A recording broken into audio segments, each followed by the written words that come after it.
I am back. Week 2, part 1. We are here continuing to dismantle the patriarchy. If we want to truly make a difference in the way that we show up in the world, we have to dismantle, break, shatter the foundation that all of our programs are built upon. If you grew up in the Western world, you were most likely grew up in a patriarchal culture. So, this week we are going to understand how patriarchal systems stole, co-opted, and distorted practices from matrilineal and indigenous cultures and reprogram inherited, and then we will reprogram inherited beliefs about hierarchy, authority, and the feminine. Are you ready to jump in? I'm super excited and I'm really loving this, so please share it, let people know that this is happening. Here we go. Matrilineal societies where lineage was traced through the mother's line and leadership was often shared were common in ancient cultures worldwide. From the Iroquois and Cherokee nations in North America to the pre-patriarchal societies of ancient Crete and early Mesopotamia. These cultures celebrated the feminine, not as inferior, but as sacred and essential, recognizing the power of the feminine principle to nurture, create, and sustain. And so this is what I'm sharing. If we are going to go back, we are going to go all the way back. Let's go back to matrilineal cultures. With the rise of patriarchal structures, colonizers and conquerors systematically undermined matrilineal practices, twisting them to suit the dominance-driven motives of colonialism. The nurturing, life-affirming qualities of matrilineal cultures were dismissed or rewritten as weak. And sacred female roles were corrupted, leading to women being objectified or relegated to subservience. How do you feel when learning about matrilineal cultures and the reverence for the feminine? Just take a moment and really imagine. It brings like tears to my eyes. Take a moment and really feel that if your femininity, your ability to create life, your ability to birth, your sacred honor as being born a female in this lifetime, what if that was truly revered and honored? Just feel that in your body, in your being. What emotions arise when you consider how these practices were replaced with patriarchal beliefs? Anger, rage, injustice? How might these shifts have impacted how you view femininity, masculinity, and power today? I would love to create this dialogue. Please share your comments below. Share, like, heart, favorite, all those things, and that way we can really share this message to women especially. It is time to break the foundation that patriarchy and the grip that it has had on us. And if they're going to create a world where we are considered less than, we must break the programming in our own soul, in our own foundation, so that we can truly make a difference in the way that we show up to what is happening in the world right now. Hello, I'm Stephanie Matthews with magicalmothering.com or over on Patreon at Magical Mothering. And this is week 2, part 2. We are going through the patriarchal structure this week, and we're going to identify some patriarchal programming in our personal beliefs. So I want you to start off by writing down a belief related to authority, leadership, or gender roles.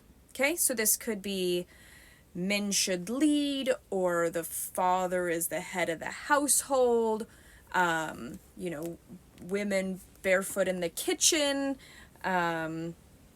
success requires control over others, anything really any belief that you write down is going to most likely be patriarchal. So don't overthink this. Like, any belief you have about authority, leadership, and gender roles will most likely be patriarchal in nature. So don't get too worried about it. Just write something down.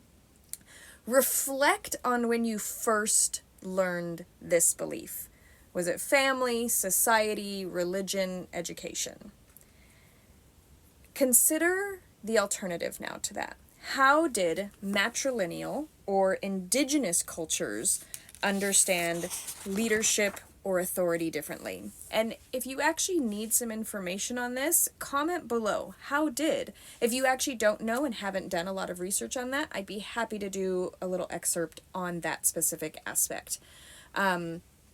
Our Constitution was actually based on the Iroquois Nation, but it wasn't just a constitution that the Iroquois Nation had. They actually had a leadership of grandmothers. And when the Patriarchy of the United States took the Constitution, they eliminated the Council of the Grandmothers. And this is why we were founded on a patriarchal system, and it doesn't quite work perfect because we dismantled it. We didn't actually follow the rules. We as being the United States. Now we're going to rewrite the belief. Frame a new belief based on respect, reciprocity, which we talked about in the last week one, and a balanced understanding of power. True leadership serves the community, not dominance, would be an example of this. How do you notice when you reframe these beliefs, or what do you notice? How do you feel? What do you notice? Is there an aspect when you reframe this belief that makes your body feel differently than the first time you said your original belief system? Do you feel any resistance or discomfort with a new belief system? And what might that signalize about your internalized programming?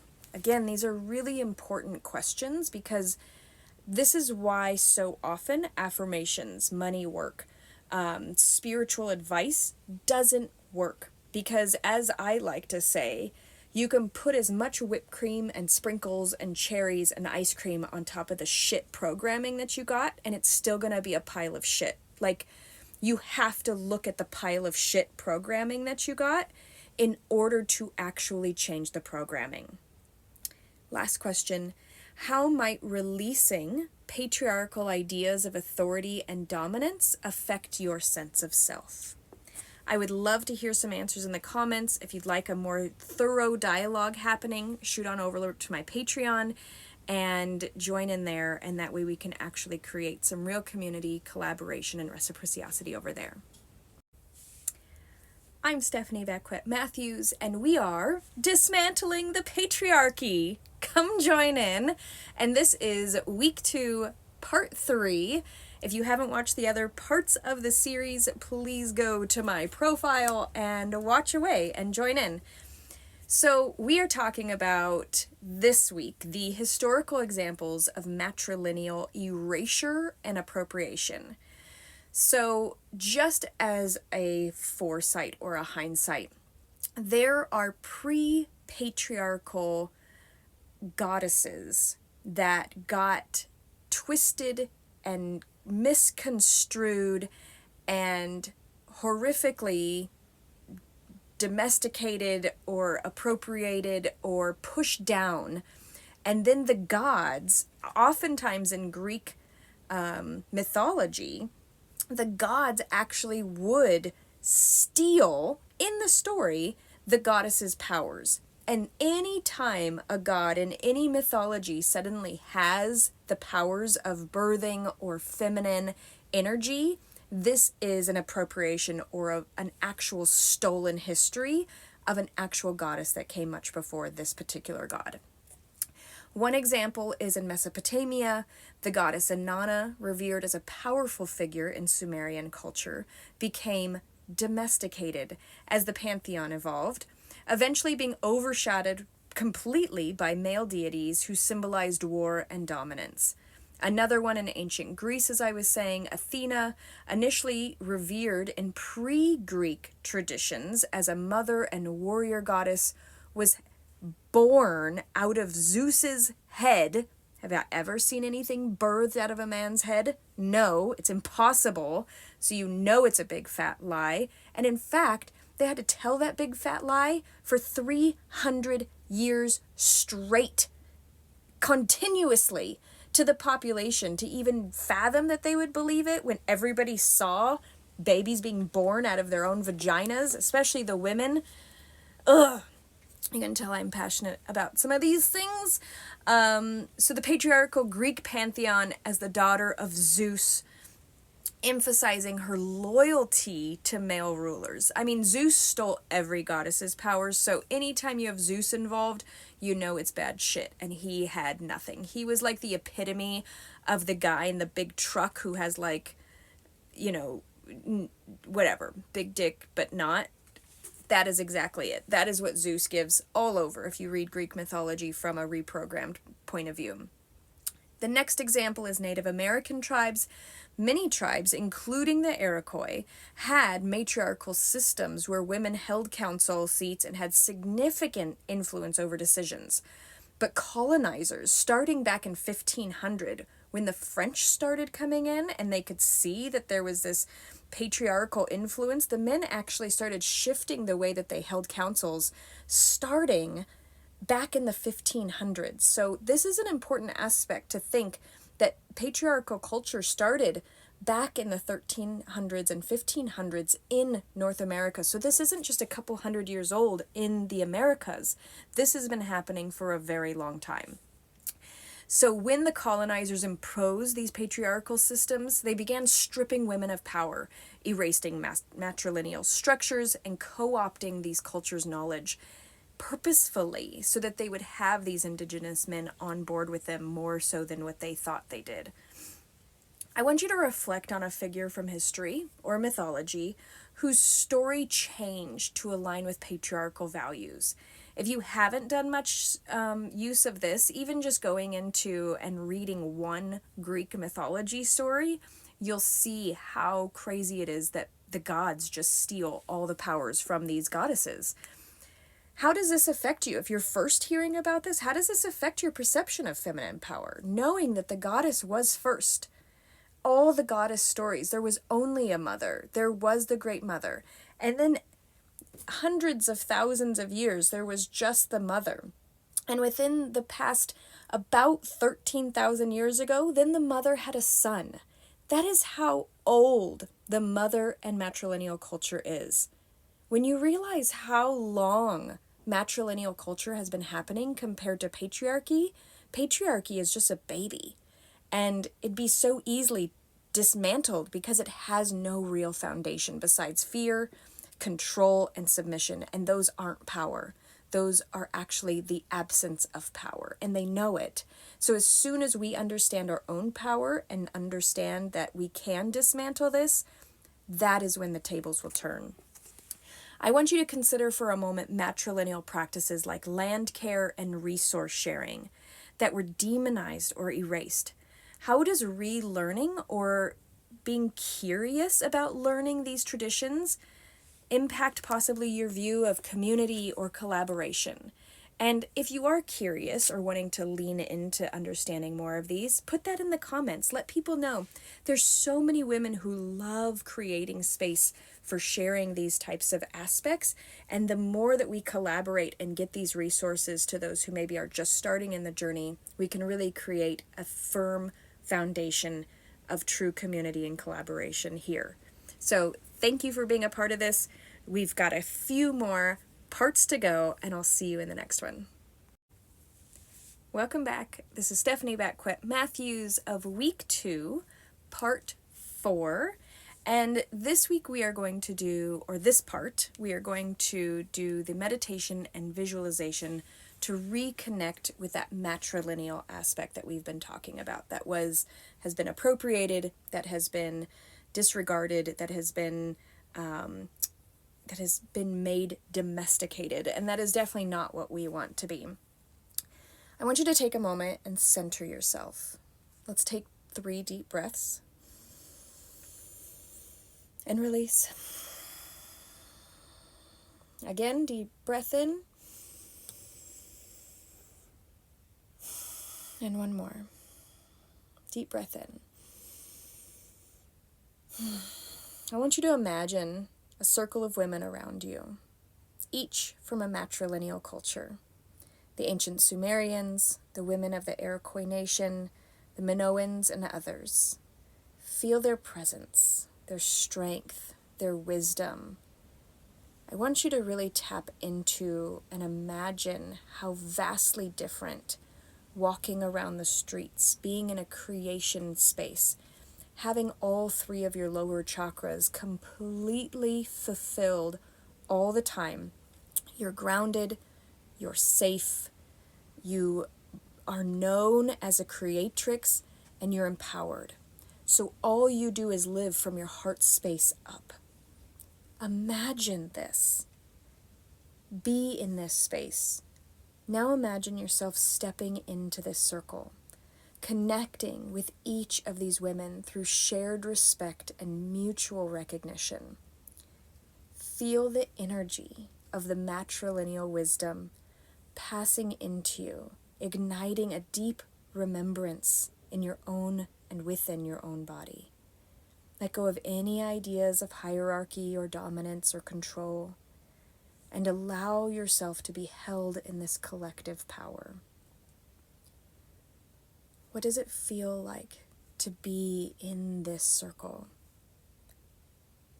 Do you have any emotions that arise from being surrounded by such powerful matrilineal women?